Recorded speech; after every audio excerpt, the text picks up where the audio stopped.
Shot if you don't want to. There you go. Awesome. Hi, you guys. Welcome. We're so excited for you to be here today. We have NCAE joining us. You can read, when you get these slides, you'll see a hyperlink to their website to take you right to where the meat and potatoes are. NCAE is our North Carolina Association of Educators. They're our teachers union here in North Carolina.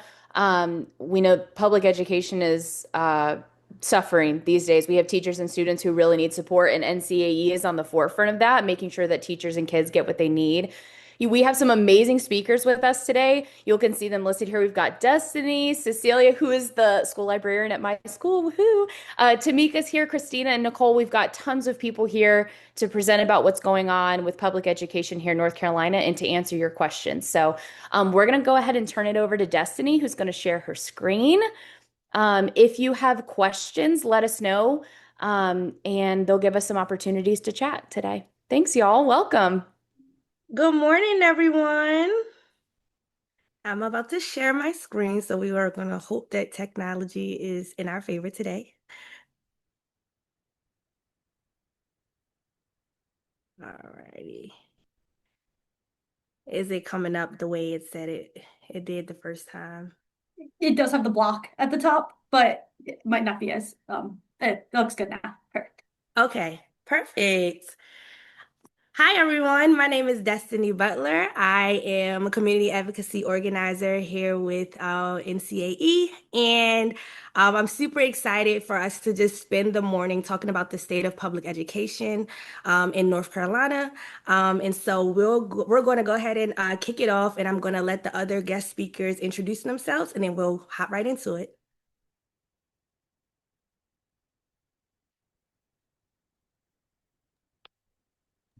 You want us to introduce ourselves now, Destiny? Yep, Cecilia, Okay, you can I'll go ahead go and kick first. it off. I'll kick it off. I'm Cecilia Joyce. As Katie said, I am the school librarian or school library media specialist, however you want to call us, at Dillard Drive Magnet Elementary. I have been an NCAE member for my entire career since 1993 when I started teaching. I am a high school social studies teacher by training, but I ended up in elementary school and then as an AIG or a gifted specialist, and then went back in 2018 to get my master's in library science, which is my complete and total dream job. I love it. I love it every day. Our school is amazing. But having said all of that, we know that education in North Carolina has become something that we really don't recognize, to be honest. I'm born and raised in Raleigh, went to public schools in Wake County, and so as an educator and as a student, I've seen things deteriorate. So we'll talk more about that today. But as far as NCAE, I've always been a member, as I said. Right now, I'm on the board of Wake NCAE, on the leadership team, I guess I should say that. And also, I'm one of the leads of the government relations team for Wake NCAE and for state NCAE, also on the government relations team, which means that we do a lot of things with elections, endorsements, canvassing, and all that kind of good stuff that goes along with our political things. So that's me. And I will toss it to whoever wants to go next, Christina or Nicole or Tamika. I guess we can go in that order. Good morning, y'all. I'm Christina Cole. I am a special education teacher by trade. I spent some time working in central office and equity affairs, and now I'm the full-time release president of Wake NCAE and really excited to share with you all this morning. Had a great time at No Kings on Saturday and excited to grow this movement together. I'll pass it to Madam President Tamika Walker Kelly. All right. Well, hello, everyone, and good morning. Happy Saturday. Glad you could be on the call. And glad that we got this invitation. My name is Tamika Walker Kelly. I'm an elementary music teacher by passion, currently serving as president of NCAE, the North Carolina Association of Educators. I am originally from Fayetteville, proud product and educator from Cumberland County Schools. And I'm excited to talk all things public ed with you today. And I'm going to kick it over to Nicole Price. Good morning, everyone. My name is Nicole Price. I serve as the Associate Executive Director for NCAE. I'd like to also say Tamika's trusted sidekick, and I am just here to be a trusted sidekick. Thanks for inviting us and turning it back to Destiny. Awesome. Thank you all so much for having us in your space. So we're gonna go ahead and get into the agenda of, what are we here to do? So we're gonna start off with who are we, the state of education within the local and the state, and then of course our solutions to the problem. So who are we, NCAE? NCAE is the largest organization of public school employees in the state, and it serves as a state affiliate of the National Education Association, NEA. We bring together educators, parents, community members to advocate for strong public schools and ensure that the voices of those directly impacted are heard. At the core, we focus on building collective power to improve both learning conditions for students and working conditions for educators. And Wake NCAE is the NCAE's local affiliate. They unite educators, teachers, transportation workers, cafeteria staff, school counselors, and all public education personnel across Wake County Public Schools. I'll go ahead and pass it over to Cecilia. All right, so let's get right down to the nitty-gritty. So, what amount of taxpayer dollars do you think is spent by Wake County Public Schools to settle special education cases? The reason why we're starting with this issue is, well, it's been in the news a lot lately, and it is our campaign for this year in Wake County. So you can go ahead and go to the next slide with some info. Here's the answer. Or people can put in the chat, what do you think? Okay, here we go. Spoiler. So it will probably not surprise a lot of you, especially if you read the News and Observer, because this has been in the news a lot lately. But Wake County school system has settled, this is as of October of 2025, a very few months ago, $1.3 million in special education legal claims so far this school year.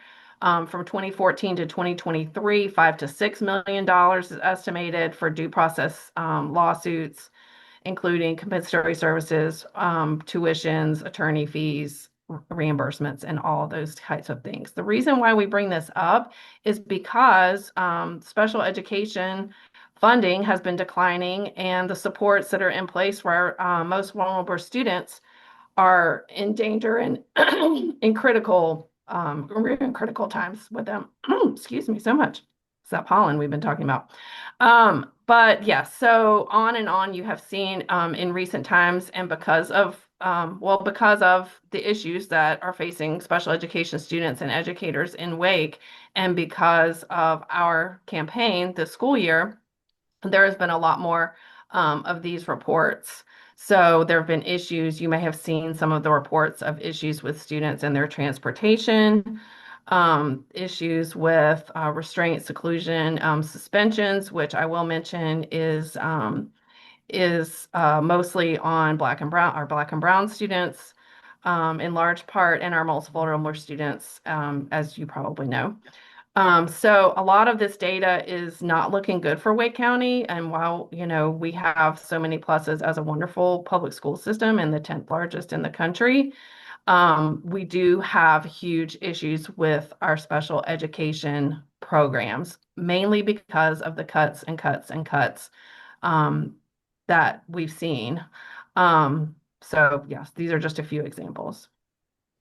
Another hot topic, is this my topic or is this on to somebody else?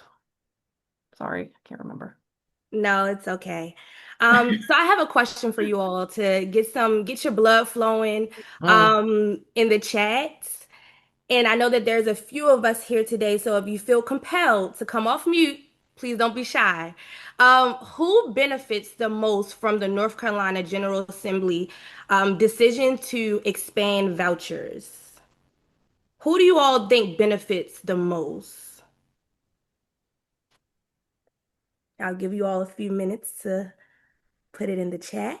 The chat for some reason says disabled, so everyone can come off mute to answer. Who do you believe benefits the most? Now I'll do some teacher wait time. I think private schools benefit the most. Private schools. You see in the chat, someone said rich people who are already in public school, the wealthy, the schools. Okay. Well, I'll pass it over to President Walker Kelly. All right. So again, we're talking about private school vouchers, and there are a lot of information. There's a lot of information and data on the screen. So I will just give you a little bit of backstory. So private school vouchers were initially promoted as an opportunity for students in struggling schools, sold as providing a way out and a way to advance the education, and particularly sold to Black and Brown students and economically disadvantaged students with a quote unquote, they're called opportunity scholarships, but we really know them as private school vouchers. And so when this program initially started, it was limited to families who had a certain income, so below the 133% of the federal free lunch eligibility. So you had to be below this threshold in order to be eligible for a private school voucher. Now, as we know, and have seen, the North Carolina General Assembly has slowly raised this limit over time, and it got up to was up to 200% of that limit to qualify for federal reduced and free lunch. And now, as you can see, the investment over time, right? It was initially appropriated 75 million and has increased to 6.4 billion as it's scheduled to do over the years to 2034, which seems like a very long time, but it's been a fast track to ballooning the amount of public dollars that has been allocated to our private schools. You can go to the next slide, please. So now, as we know, the private school voucher program here in North Carolina, is essentially no income cap. So it has been ballooned to include everyone who wants a private school voucher, including those, as has been stated in the chat, including those who already have students in private school. And fun fact, some of those students have never attended a public school for their entire school experience. And so for this past school year, 24-25 school year, the agency that issues the private schools vouchers they received more than 72,000 applications for students to receive a private school voucher. And initially, they only gave out about 32,000. And so lots of families who were eligible under the original program didn't receive a private school voucher. So lots of people did not get them. And so the legislature called a special session to come back in and to appropriate almost $250 million to fund all the remaining eligible applications.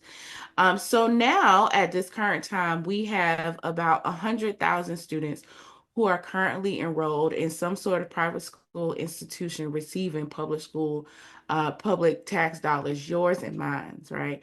And so for the 25-26 year, we saw over 40,000 new applications. And like I said, it doesn't include the more than 80,000 students who received a voucher, a subsidy, this kind of year. And as you can see on the screen, only a small percentage, about 8% of students who are receiving a private school voucher came from a public school. So again, the data continues to tell us that we essentially, you, me, us, public taxpayers are paying for students who are already in private school to continue to go to private school with our money. And so for the past school year, the 25-26, we spent over $432 million on private school vouchers. And just think about how that money could be used in schools that we are sending our students to right now, our public schools, how we can continue to use that. And so I will turn it back over to Cecilia.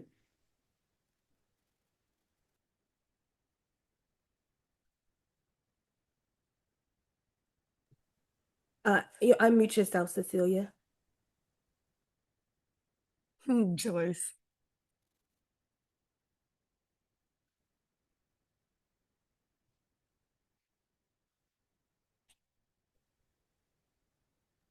I am so sorry. Okay. Yes, I have done this before. I promise. Um, okay. So thank you for that, Tamika. That, I mean, it's still jarring, even though I know these things, information, about our taxpayer dollars. So yes, all very shocking. I think we can probably move to the next slide. So as far as Wake County, okay, here we go. So it might not come, well, I don't know. I looked at these numbers this morning and shared with my husband and was still shocked, even though I knew it was bad. So yes, as you can see, in Wake County, we've been affected hugely by the voucher program in a really negative way. In this school year, we have 14,000, over 14,000 students to the tune of $68 million of funds that are going to charter, I mean, I guess mostly public students. And while it may only be 8% of those students have come from public schools, oftentimes a lot of educators see that that when those students may leave a public school and go to a private school, oftentimes they return because maybe their IEP is not honored at that private school, or for whatever reason the families are not happy and they come back to public schools, but those dollars have stayed at the private school. We do not get the dollars back for those students. So it's really troubling, that we are the great public schools that educate everyone who comes into our door, no matter who they are or what their circumstances are, and that it just is seemingly extremely unfair. So I guess that's my time. But there were some questions in the chat. I guess this is probably a better question for Tamika. What was the justification for the income cap removal?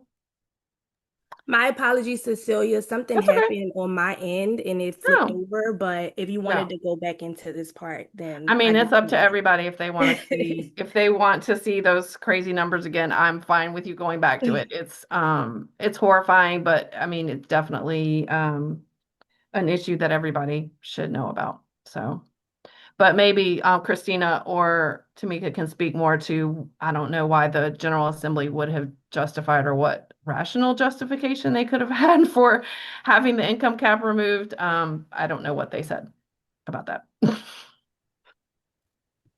Yeah, Okay. I typed my response, but Okay.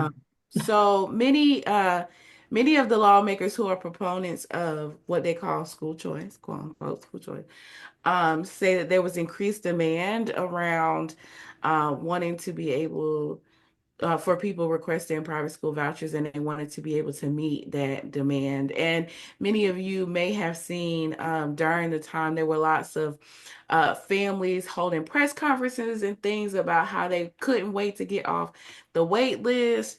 And also, North Carolina does celebrate School Choice Week. And so these are sort of like manufactured ways to um, sell demand for a program that very not actually a lot of families in our state use. Many of our families have chosen their public schools, and so we of course we as NCAE and people who are invested in public schools like you all need to continue to elevate that. We need to support those parents' choices as well.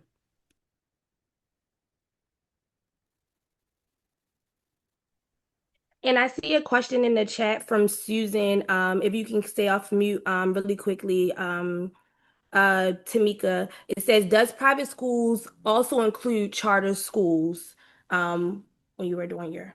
Yes, so no, we have a public charter system here in North Carolina. They are considered public schools here in North Carolina.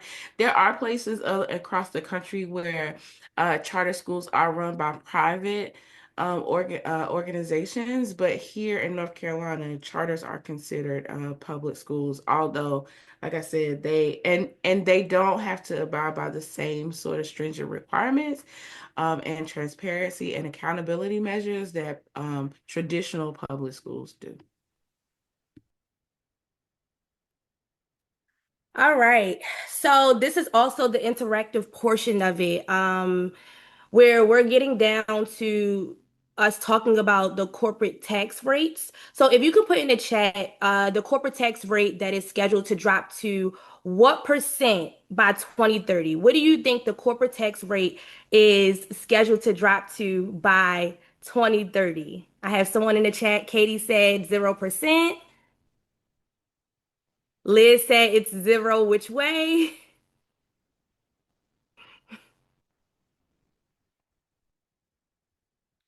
Anybody else? Anybody else? Any other guesses?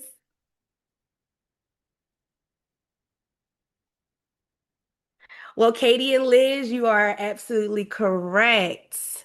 By 2030, the corporate tax rate is projected to drop to 0%. That means that individual corporate tax cuts are projected to reduce the state revenue by $7 billion over time by 2031 to 2032. And since public schools are one of the largest parts of the budget, guess what? They feel the impact first. Billion with a B. Absolutely, Nicole. So let me ask you all this. Where does North Carolina rank in public school funding? In the chat, if you can tell us, where do you believe that North Carolina ranks in public school funding? Shelby says 49, I think. Whitney says 50 out of 50. Heather said 47 or 48. Katie, 50th, 52 counting DC and PR. Okay. Well, let me ask you this. Where do you think North Carolina ranks for business and corporate interests? Number one, Katie said number one. Nicole said not 50th. Shelby said fourth. Chris, certainly top five. Gwanda, three. Cecilia, she said, and folks, it didn't used to be that way. North Carolina used to be a beacon of public education in the South. Absolutely. All right. Well, y'all drum roll. Y'all got a drum roll for me, please. North Carolina ranks first in business and 50th in school funding. First in business and 50th in school funding. And I'll go ahead and pass it over to Miss Tamika. Many of you were absolutely correct as far as how North Carolina ranks. Um, Clearly, y'all were aiming at the bottom of the numbers, and that is exactly where North Carolina is, unfortunately, for our students and for our educators. So I'm going to say this, and I just wanted to, marinate in your spirit. But North Carolina ranks 50th in the whole country for its effort around public school funding. Like 50th. Like we really only got 50 states, but 50th for funding effort, which really means that one, that the lawmakers who work out of these fancy, nice historical buildings in Raleigh aren't even trying, right? And two, that no state does less for public schools than the lawmakers in North Carolina. I mean, that should be a sobering fact for people that really just makes it crystal clear where we should be, and we should be on the side of students and our educators. And so what does that mean, right, for a state that is not trying to fund its public schools? Well, first of all, your students and our communities are feeling it every single day because our educators are leaving. They are leaving the classroom, they are leaving teaching, they are leaving the state, right? So almost 30% of our teachers over the past 3 years are leaving. Um, Teaching, and they're doing that not because they don't love what they do, not because they don't love the kids, not because they don't love their coworkers, but they literally can't afford to stay in the profession. And they are either going to the educator to real estate pipeline is a real one. I just have to name that, right? So many of them are leaving the profession altogether, and working in the private sector. Some of them are going to other states. They're going to South Carolina. They're going to Virginia, where they can get paid at least $10,000 more on top of what you could top out here in North Carolina in order to continue teaching. So we are losing experienced educators that our students need here to other states.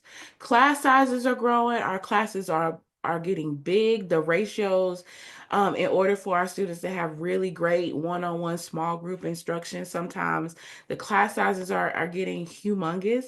Our support staff, our custodian, our bus drivers, our school social workers, our school librarians, like Cecilia is, um, our school counselors, right? They are trying to handle a multitude of cases on their caseloads, but they are serving more students with fewer resources.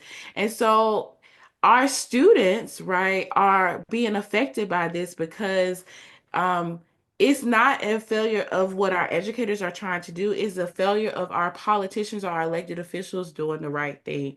And I cannot say this enough. All of our students are being affected, but our Black and Brown, Indigenous, immigrant students are being disproportionately affected in the school system right now, like here in Wake County, but then also particularly poignant and nuanced in our rural counties that's around the state. And so I just have to tell you that our educators are feeling a frustration that they are trying to mask when they step in front of in front of students every day and in front of you as parents. We don't want you to know that, like, it is having a real effect on us as individuals and our students, but we are also trying to convey the reality that we know our state can do more for us, for your child, for our communities, for our schools, and they aren't. Right. And so that is why we are taking advantage of opportunities like this one to convey that reality to you and to ask you, to invite you to step in with us, because we also know that we need to change it. Because when our students aren't thriving, our communities feel that impact every single day, and it shows up in many different ways every single day. So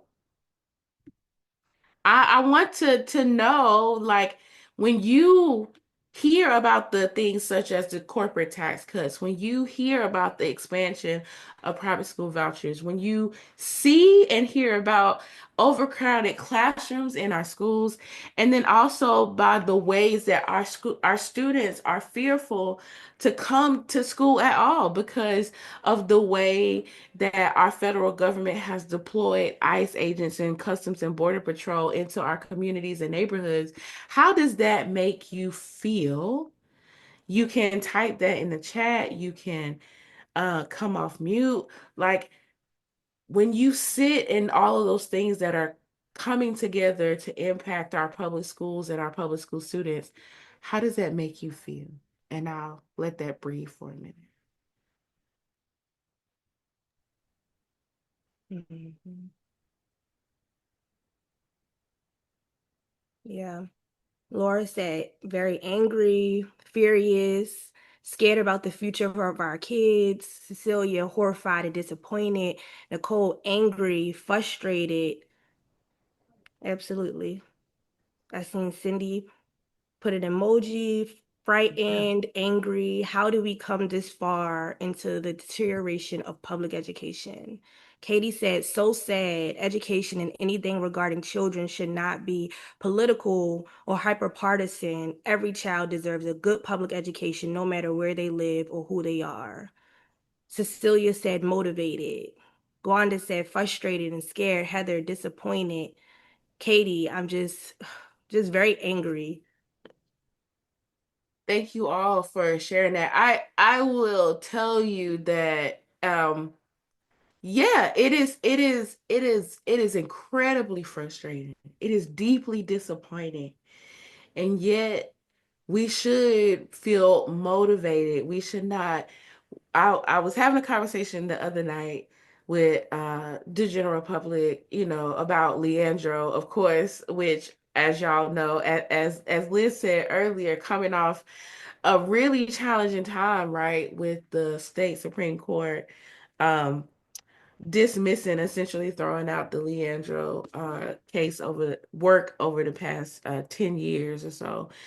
Yeah, we should feel motivated. We should not live in the place of despair because our children and our students are calling us to do so much more. They need us. They need us to step up for them. So I feel while I'm angry about what has happened, I'm also deeply passionate, and I also know that it doesn't have to be like this, and that we can deserve and demand better. So it is something that should fuel us into the work that we have to do. And so, yes, I can briefly talk about the Leandro decision really quickly, and then I'll slide it back over to Destiny and Cecilia, because we do have an answer, okay, to despair and hopelessness. But just briefly, so Leandro versus the state of North Carolina is a court case that was filed in 1994. So I'm just going to say that again. It was filed in 1994.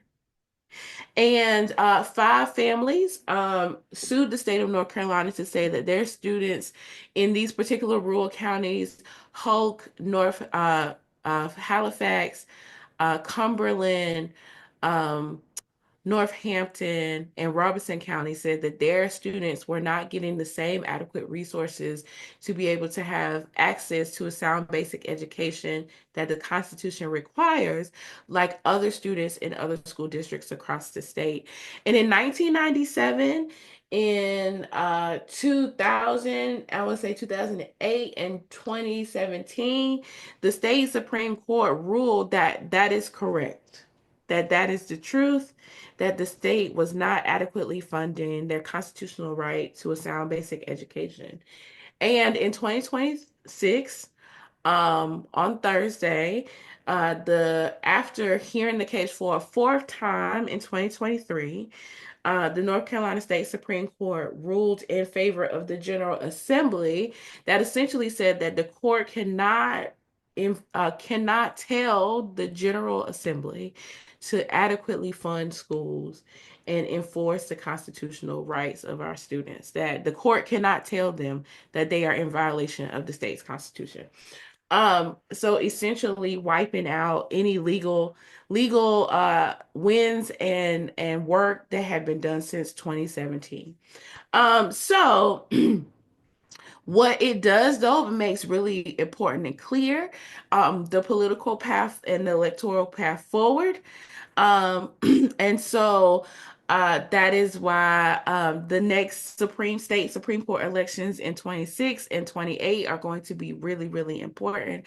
And I know y'all have talked about y'all politicals work moving forward, and it's going to take all of us to educate so many more people about why the state Supreme Court races on your ballots matter so much. And so tying that into the work that we are doing in NCAE and particularly in Wake NCAE, I'm going to turn it back over to Destiny to let you know what our solution is and why we are putting what has happened with Leandro and corporate tax cuts and voucher expansion, all of that in the center of our newest campaign. So I'm going to turn it back over.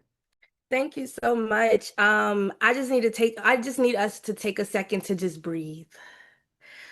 Breathe, level set, because the important part about this entire thing is that we have a solution. And the most important part is that it's not like we haven't been here before. And so the direction that we're going in, it may look different. We may be trying different things and we may be activating new people, but it is not impossible. And so we're going to go ahead and get into our solutions as Wake NCAE, as NCAE, because things are moving on the ground. So if y'all can put some emojis on the chat in the chat to kind of like lift the spirits up to know that like we are moving in the right direction and we are about to get started to and continue to pave the way as we continue to go through this trial. Awesome, awesome, awesome. So I'll go ahead and pass it over to Cecilia on the work that Wake NCAE is doing here in North Carolina. All right. Yes, Shelby, we are a mighty, mighty union. And at my school, we talk about taking action. We are a global studies school, so we talk to our kids about taking action. I'm going to turn it over to our Wake NCAE president and NCAE president-elect Christina Cole to give us some background, and then Katie and I can speak to some of our boots on the ground actions that we've been taking. Yes, and I'm loving all the Dillard Drive Elementary School love on this call. Good morning again, y'all. I will give us some context for our local Wake NCAE special education campaign, and we all just put a lot of feelings, righteous anger, frustration about the state in the chat. Thank you, Tamika, for bringing that fire. That is absolutely necessary. And what we know is we have to sort of build our muscle and build our power to build enough power to fight across the state of North Carolina at the local level with our school board, with our county commission, with our district administration. So that's what this campaign is doing for us in the local union. If you can click me to the next slide, Destiny. We've been running this campaign since last fall, where we had interviews and focus groups. Wake NCAE members and leaders interviewed their coworkers, hundreds of interviews, and had 3 or 4 focus groups where we landed on special education and, in particular,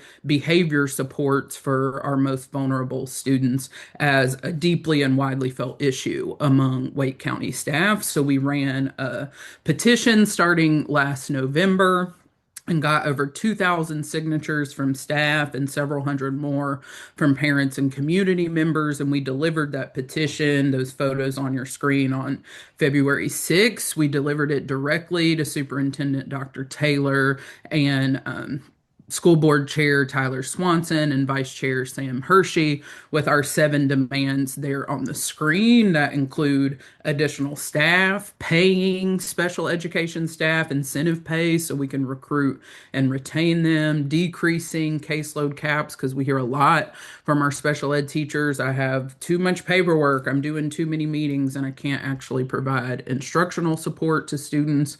And since running this petition, we learned that there are some proposed cuts to programs like CCK, which is cross-categorical kindergarten, and middle school essentials, which are both really important transition programs that provide differentiated instruction for students with disabilities. So we're saying no cuts because everything Tamika and Cecilia and Destiny have shared, those private school vouchers, the Leandro decision, when the state is not putting that money into our locals, it comes down as potential cuts to programs like special education and the county commission having a heavy load to increase enough revenue to pay for these public school programs. So we delivered the petition on the 6th. And then next slide, Destiny, we went to the school board meeting on March 17th, where we were initially expecting Dr. Taylor's budget proposal, but it didn't come.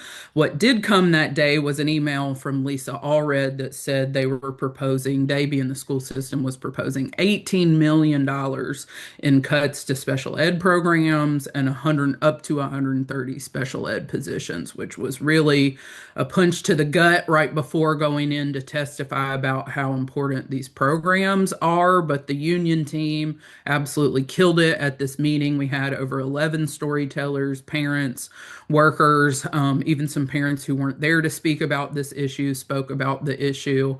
And we said it was really unfortunate that Lisa Allred sent this email when we've been calling for more staff, more funding for this program for the last several months.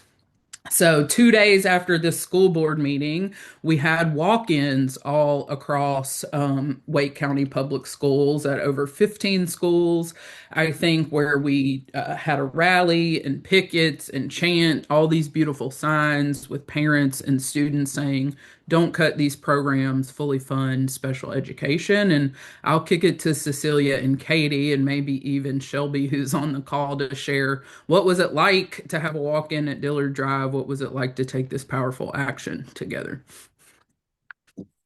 That picture with the school bus is at Dillard Drive, and I'll just speak really quickly and I get emotional. But it was super special to have our students and parents out there with us supporting because they know they care so much about all of our students. That is our school community. We care about all of our students. Katie and Shelby, Heather are some of my co-organizers at Dillard, and I would love to hear y'all's thoughts just about the power of it. And I will say this is times, like I said, 15 or more schools throughout the county. And it really makes you feel that hope and that you're not alone in this fight and that our community does care for our students. They just need to be activated. But I would love to hear y'all's thoughts as well. Katie, go. Okay. Heather or Shelby, if you want to sound off in the chat or unmute, we'd love to hear from you too. But I'm volunteering with Wake County Indivisible, but I am a ESL teacher at Dillard Drive Elementary. So I've got and a member of NCAE. So we've got a foot in each camp. It's so like it can feel really discouraging as a teacher to just watch the news come out that it's cut after cut, disrespect after disrespect, not only to me as a professional, but also it just feels like a complete lack of care and disregard for our students. And it continues to come out as a target to our most vulnerable kids. And to see our students come out and ask us what's going on, we're looking at elementary school students who are learning that their General Assembly, their state doesn't care about them. That's a really heavy thing to talk to kids about, but that's our reality in the state. But to see them come outside making signs to protest outside their own elementary school, that's how grave our situation is. To have our parents show up was just huge. We have an amazing parent community, even those, we're talking about sped cuts, but that affects every student in every school. It's not just our sped kids and their families. Those cuts hit every student at our school in a different way. So it was really heartening to see the community come together and for our kids to show up and advocate for their own needs. Heather wrote in the chat, she's driving home from Ohio right now, but she's listening with us. She's a parent. She's the art teacher at Dillard Drive. She wrote in the chat, the care for our students is on such a deep level. I think a big takeaway was also parents reaching out on an individual level, asking questions and wondering how to get involved. And that's why we're excited. NCAE is here talking to you today because maybe you're not a teacher, maybe you're not a parent of a Wake County public school student, but you are a taxpayer in Wake County and your money matters and they're not using it right. So that's why we're excited you're here today to figure out what's next and make sure you've got your phone calendar or your paper calendar, however you keep your dates together, because we've got dates for you to be outside. Shelby, do you want to add on or are you writing? Yeah, absolutely.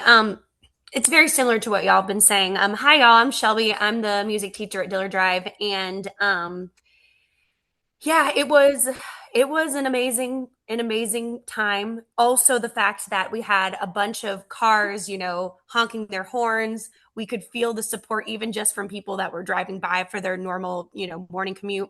I also think the really important thing too is with the flyers that we're handing out, there's just so many people that don't know what's going on. So having these pickets and being out there and saying, hey, listen, this is happening is really important because there's so many parents, so many people, even me sometimes I'm like, wait, what? You know? So it's really important to have, these organizing events. And but yeah, having the kids, the parents there, I mean, it was and having Miss Peel speak, it was amazing. And I'm very, very, very blessed by my school community and our union. And we also see Miss Peel in the chat. She's one of our amazing CCR teachers. She's also driving, listening to us. But we're excited to have a real big Dillard Drive team here today with our NCAA team. Y'all. That's super exciting. That's super exciting. Here's some more pictures from the walk-ins, and I want to go ahead and continue to pass it over to Cecilia or Christina because I know that this is also a part of like, results. I'll talk for a moment. So yeah, this is just a lot of the articles that you may have seen lately. So due to those walk-ins, and we also had an email blast to our school board, you may have heard that the week before spring break, gosh, like week before last, I guess, Wake did back off, and we'll consider that a win of sorts, or a first step win, that Malata Hill, so who's head of academics with Wake County, has said that the $18 million in cuts will be found elsewhere. However, as I've cautioned my coworkers, it is a win, but it's not the win, because that $18 million is they're going to take from some other place. So that is going to disadvantage other students, or, you're taking from Peter to give to Paul is, one saying that comes to mind. So ultimately we're looking towards the county commission to fund the schools to a higher degree. Our original ask in our petition was for about, correct me if I'm wrong, Christina, 33 or 34 million in funds to fully fund the needs that our special education students and educators have. So while we did win that, and it is, a huge, huge win for us, there's more to be done. And so our work is not over there.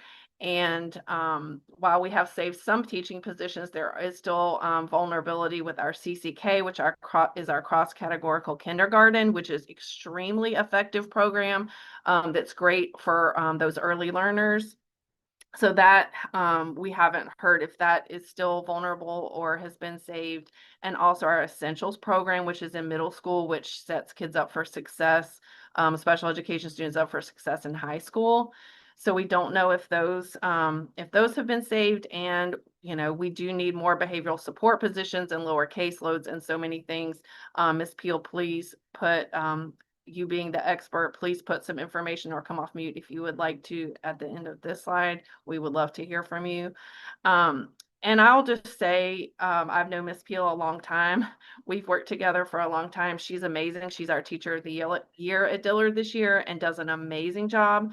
She is more stressed than I have ever seen her, and that is true at all of our schools. These teachers are wonderful teachers.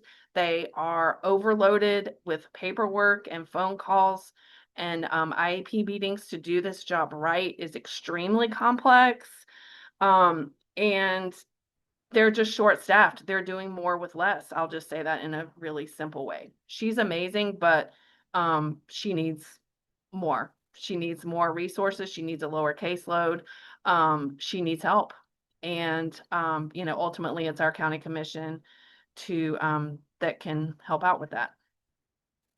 Christina, please jump in if you like. If I'm missing anything, I'm speaking passionately from my point of view. So if you want to bring it home, as you always do, please feel free. Thank y'all so much. Dillard Drive Y'all are doing the thing. Thank you so much, Cecilia, for sharing your experience. I understand how emotional it can be, especially to see how many parents, educators, and students stand behind what is right, and what is just for our students. So at the local level, I'm super excited to see how things are going to continue to progress for our students. And at the state level, we are also making strides because we are all one movement. We are one movement going towards the same direction. And so I am here to talk to you all about the Kids Over Corporation campaign that NCAE on the state level have started making strides. I'm sure you all have probably seen the logo everywhere by now. But we believe the people of North Carolina deserve a clear choice. And we're going to invest in our children, and we're going to keep handling tax breaks for corporations and the wealthy few. Like, are we going to keep allowing these things to happen? Are we going to keep allowing them to make decisions for us without us? No. So, our big win for kids. This is a big win for kids that the Kids Over Corporation campaign has highlighted, which is $20,000 per student funding. Currently, we spend around $11,000 per student, which makes us 50th in the nation. But we're trying to get that up to $20,000 by 2030. And then to pay for that increase by ending vouchers, which we talked a lot about earlier, increasing taxes on the wealthy and corporations, as well as union rights, including the repeal of collective bargaining ban. This campaign is about organizing communities, just like this one that's on this phone right now, to hold elected officials accountable and demand that public schools get the investment that they deserve. We are building a movement across North Carolina, educators, parents, community members. We need your voice. We know that we need you all to be a part of this strenuous time, because without community members, without parents, without educators, how are we able to really make the waves that we need to make within the legislature? We need to get our feet marching on the ground. You see what Dilla Drive was able to do. You see what all of the schools were able to do with the walkouts and making sure that they understand, students with special needs understand that they are heard, they are felt. So now it is our time and our moment to really stand in the gaps for those who may not be able to stand in the gaps for themselves, which is our students. This is not a partisan issue. We've talked about that. This is a moral issue. Every child, regardless of their zip code, their income, or their background, deserve an opportunity to thrive. This is a value of our faith tradition that we share together. So now I am going to talk about some of NCAE's campaign priorities when it comes down to how educate community members can really get involved. Because we understand and know that you are the ones that are like closest to the students and best understand the school needs. And you also understand, because if you're with Indivisible, you understand that when we come together as a community, leaders are forced to respond. Solutions become more effective and grounded in actual reality. And then the collection action really strengthens our student outcomes, our public schools, and our local democracy. So, the moment we've all kind of been waiting for, how can you be a part of this moment? Because we do not want this moment to pass you all by without you being a part of something that we want to continue to make strides in North Carolina. So, how can you be a part? How can you support? I'll pass it over to Cecilia to talk about how you can be a part of the WAIT campaign. And then I'll also take it on of how you can be a part of NCAE statewide campaign. Yes, how can you support? Please, please, please join us. So here on the screen, we do have a community call about kids over corporations coming up on April 15th. We are having a big action. Some of you may have heard about our May Day, May 1st. Big action in March, which will mean that school staff and families and folks and community members are coming together on May 1st in Raleigh to take action with us. So there is an information for community members, an information session on April 15th. So that QR code is there, and I'm sure someone can drop it in the chat as well. On the left side of the screen is, again, our special education demands that are there. This Tuesday, we will be stepping up as school staff and community members and families at the school board meeting. This is Tuesday, like in 4 days or so. And as you know, we're on spring break time, but yes, on Tuesday, we will be there. Our amazing Shelby will be there doing chants. She's amazing. Our kids are like really into the chants. And so we will rally outside the school board to let them know we are there and that regardless of the wins that we've had and their agreement to not cut the 18 million, that we are still advocating for our students and our teachers and those programs that I mentioned.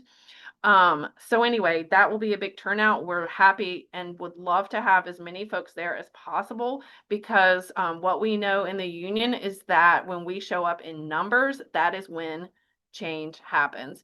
So we need everybody there. If you care about students, if you care about our educators and our families, we would love to have you there on April 7th and then again on April 15th as well. Christina, please add anything that I forgot because I'm just over here ranting. No, you're doing perfect. In the best way So possible. this is where I'm going to take a silent moment for you all to go ahead and fill out the April 7th form for you all to be at the rally and picket on Tuesday with Wake NCAE, so that way you know we can get it on the back end. That way it goes on your calendar automatically, and you'll get all of the alerts from there. I'll give you all a few minutes, maybe like 2 minutes to fill that out. And then also you can, after you fill that out, you can fill out the April 15th community call that'll be happening. And then I'll also pass it over to Tamika Walker Kelly to explain a little bit more of what you'll get from that call. Yeah, Katie signed up. Who else? Who's next?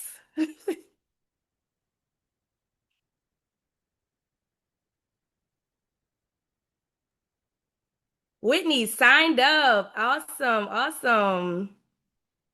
Also, all of the links to the NCAE Mobilize events, I just put them in the chat. They're also going to be on the last slide of our slideshow, and they're on our action calendar on the website. So you can check daily and see all the different events they got going on. And if you need a school, just adopt Dillard Drive. Dillard Drive is all up in this meeting. Just adopt that as your school that you're representing. Thanks, Liz. All right, go ahead, Tamika. Take it away. What should we expect to learn on the community call April 15th? Oh, sure, sure. So, first of all, glad that people are getting signed up. You will get a reminder because life gets busy. So, of course, we want you to be present. And then, of course, shout out to the work that y'all are gonna do on April 7th as well, because that's also really important, especially for you all in Wake to show up for the public schools here in Wake County. So shout out to Christina, Cecilia for making sure that y'all get the information, and shout out to Dilla Drive as well. But yes, the call on April 15th is going to be a smooth half hour. So not too short, not too long. But it is going to go into more detail about the Kids Over Corporation campaign that Destiny introduced to y'all. It's going to share a little bit about why this campaign matters, why now as well, our goal and our benchmarks for the entire campaign, not just May 1, but what we are aiming to achieve over the next stretch of time. And then, of course, the most important part are the ways that you can get involved and the ways that you can get the people that you know involved. And then after the call, you will receive follow-up information because lots of people want to know, of course, when we get off these calls, how can I get the links? How can I get the slides so I can share it with other groups that I'm a part of? And just really important that we are not asking you to do a new thing. We are asking you to learn a new skill. Although with technology, we're always using new skills. But what we are asking you to do is really to uh, use what every other big movement for change has ever done. We're asking you to talk to the people that you are in relationship with, whether they are your best friends or acquaintances or just people that you know off to the side. Like, we're asking you to talk to those people. We're asking you to make calls. And in this day and age, having a phone call is a very rare thing with an actual human being. So we need you to make calls. And then we're asking you to just rally with us as educators. And so I don't want you to feel like it is overwhelming. You are using the tools in your toolbox that you have already. So I just want to relay that as well. And yeah, our educators, as you heard on this call, are deeply passionate about their craft, about their work, and deeply passionate about the students that are entrusted to our care every single day. And so we're just asking you to join us, to join the educators that you are in community with. And then we're bringing together educators from all across the state. And people who care and love public schools just like you from all across the state as well. Because when we are all together, when we are standing together, united around our students, most importantly, united around our public schools, then we can absolutely win the things that we need in order for our students to grow and thrive in the world that we are trying to leave for them to shape themselves. So I hope that, of course, that you leave this call more knowledgeable about what we are in, but I also hope that you feel inspired enough that we to know that we can make change and connect it to each other and what we are aiming to do and connect it to us here at NCAE because we are. We are your favorite public school educators. We are your child's favorite teacher. We are the people that you see in the grocery store that sit in the pew next to you in the church. We are the people that you see at the rec centers and at your local libraries. And so we hope that you feel connected, committed, and ready to act today. I'm just really, really excited to be in this community space with you. I'm always super excited to be in spaces with our union family. And our kids need us and they want us there. And so it's up to us to not let our students and our children down. So thank you all so much for having us on this call today. And I can't wait to be in the streets with you on May 1st, filling up Halifax Mall and filling up downtown. So thank you so much. Absolutely. Thank you so much, Tamika. And the last slide is May Day. Put in the chat, you put some emojis in the chat if you will be at May Day. We will all be at May Day. Please put in the chat, send us some love, send some emojis. But more importantly, sign up with the QR code on the screen because that is how you will receive your alerts and it will go automatically to your calendar. Please, please, please, please. Just like President Tamika Walker Kelly said, we are super excited to have been in this space. And we are very, very grateful to Indivisible. Thank you so much, Cecilia, for making the connection with Katie. Thank you so much for all of the work that you all are doing. Thank you so much for Christina, Nicole, Tamika, all of you being on the call today. Make sure you all fill out these links, but we'll also do a follow-up. But that concludes our presentation for today. And if you all have any additional questions, please don't be shy. We're here.